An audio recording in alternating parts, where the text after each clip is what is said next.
So in living together as a community for the duration of the retreat, then it's very good if we live according to the 5 precepts. And because these are the Buddha's advice for living together harmoniously. So the first one is not to kill. Do you hear that? That includes bugs and mice and chipmunks, let alone human beings. And then everybody feels safe. And the second is not to take what hasn't been given to us. So really to respect everybody else's property, not to just kind of borrow things without asking the person, unless it's somebody we know very well, in which case it's good to leave them a note that we borrowed something. And get very careful of community property. If it's not something like brooms and so forth that are left for people to use to clean the monastery, don't go and take something for your personal use without asking somebody in the community. And then no unwise or unkind sexual behavior. And for the duration of the retreat at the Abbey, then everybody is celibate. Right? You're too old for that anyway. And then not to lie, especially about our spiritual attainments. And to try and be truthful with ourselves, you know. In other words, to take responsibility for what is our responsibility, but not to take responsibility for what isn't our responsibility. Because sometimes we lie to ourselves by taking too much responsibility that we don't have, or not enough responsibility. Okay, so to try and learn to be honest and assess things well. And then not to take intoxicants, which includes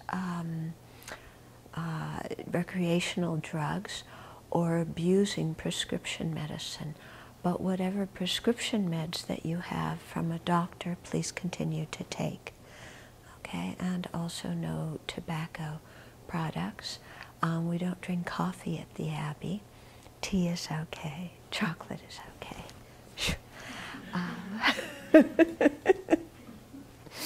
Okay, so these are things that help us live together harmoniously and to have a happy community and also a peaceful mind.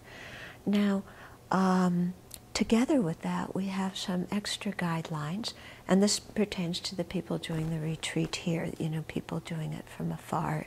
Of course, it's different because they have their regular life and so on to attend to. But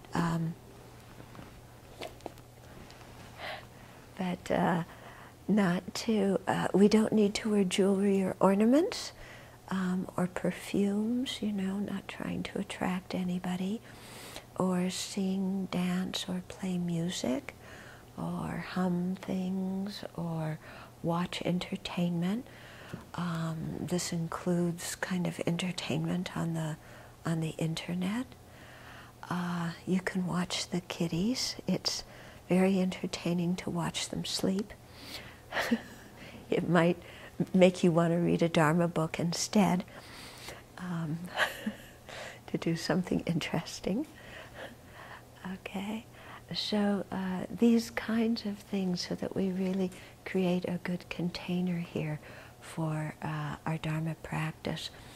And so in terms of what you read, try and stick to Dharma materials or some kind of documentary kind of stuff. Don't read novels and science fiction and those kinds of things that are going to get your mind very emotional or start, you know, imagining all sorts of things, because that will, you know, really take you away in your meditation. Okay?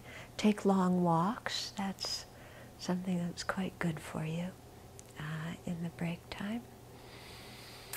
Okay, so all these things help us to live together harmoniously and create a good ambience for doing retreat.